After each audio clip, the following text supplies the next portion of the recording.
Today, we're comparing red wine and white wine head-to-head to determine which is less damaging to liver health. Not wine marketing claims. Not French paradox mythology. Specific differences in liver toxicity, antioxidant protection, and real-world liver disease risk. The factors that actually matter when alcohol meets your hepatic tissue. Right now, the score stands 0-0. But by the end of this video, you'll know the final score. And the truth. This is the health verdict, where nature gets tested. Round 1. Alcohol content and liver metabolism. Red wine typically contains 12 to 15% alcohol by volume. A standard 5-ounce glass delivers roughly 14 grams of pure alcohol, one standard drink. The liver processes alcohol at approximately 7 grams per hour. That glass of red wine takes about 2 hours for complete metabolism. During this time, alcohol is converted to acetaldehyde, a toxic compound that damages liver cells, before finally becoming harmless acetate. White wine contains the same alcohol content, 12 to 15% depending on variety. A standard glass delivers identical alcohol amounts as red wine. The liver metabolizes it through the same pathway at the same rate. White wine provides no advantage in alcohol content or processing speed. Since alcohol itself is the primary liver toxin and both wines deliver identical alcohol amounts, this round is a perfect tie. The damage mechanism, acetaldehyde toxicity, oxidative stress, inflammation, is identical for both. Neither wine has less alcohol, so neither is less harmful on this fundamental metric. The winner of this round is tie. Current score, red wine, 0. White wine, 0. Round 2. Antioxidant and polyphenol content.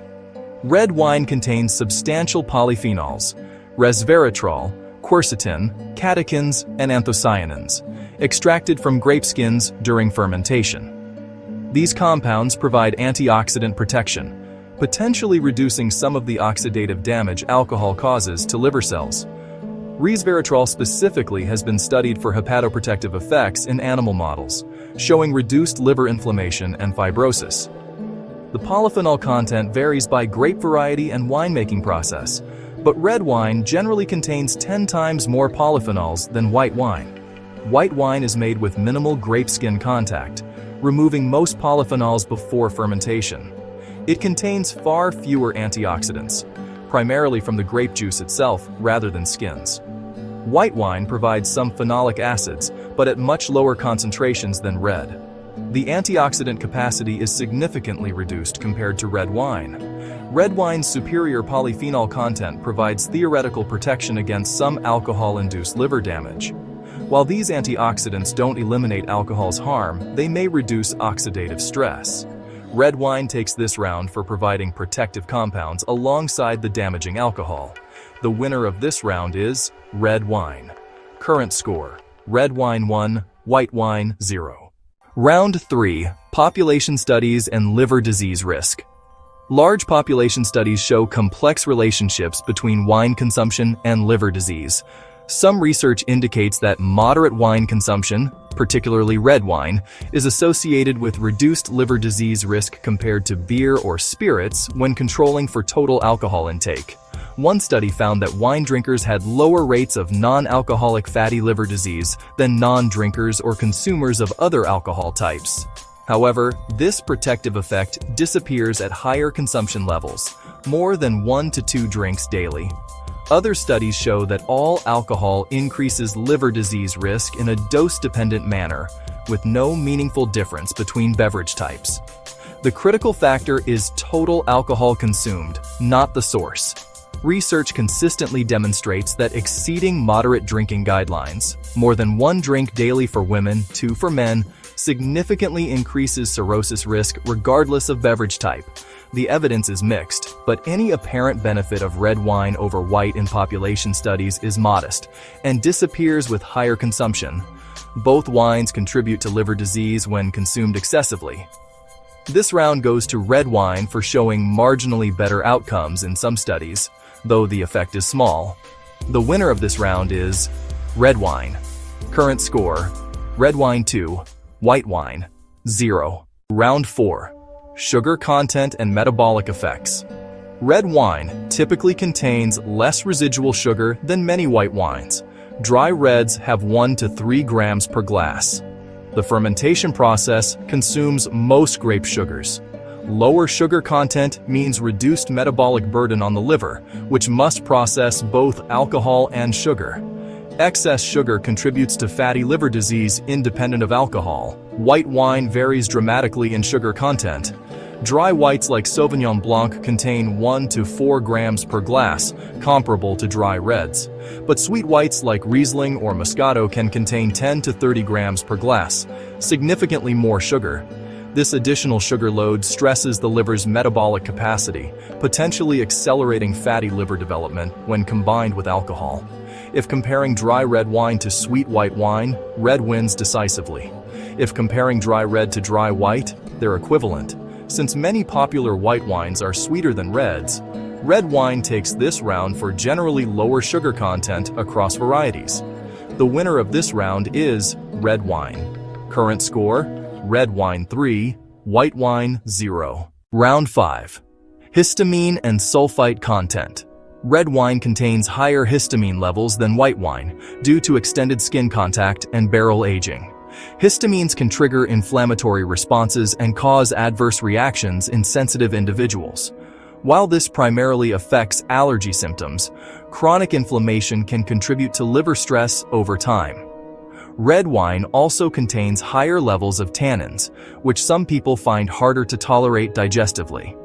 White wine typically contains lower histamine levels, but often has higher sulfite content, preservatives added to prevent oxidation and maintain freshness. Sulfites must be processed by the liver's detoxification pathways. While most people tolerate sulfites without issue, they add to the liver's detoxification workload alongside alcohol metabolism. This round is nuanced. Red wine's higher histamines versus white wine's higher sulfites mean different potential stressors. For most people with healthy livers, these differences are minimal compared to alcohol's primary toxicity. We'll call this round a tie since both wines present different but roughly equivalent additional liver burdens beyond alcohol itself. The winner of this round is tie. Current score: red wine 3, white wine 0. Round 6. Practical consumption patterns. Red wine is typically consumed with meals, particularly heavier foods like red meat, rich sauces, and complex dishes. Food slows alcohol absorption, reducing peak blood alcohol levels and giving the liver more time to process alcohol gradually. The cultural context of red wine consumption often involves slower, more mindful drinking during extended meals.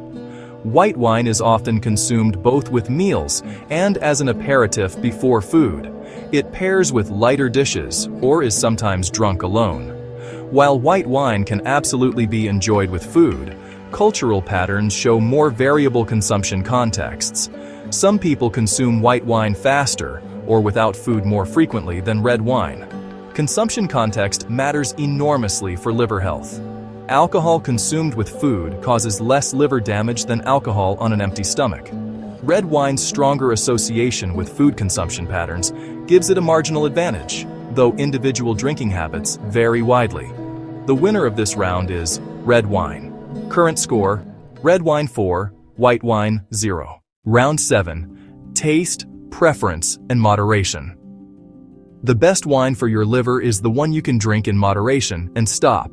Red wine's more complex, tannic profile naturally encourages slower sipping.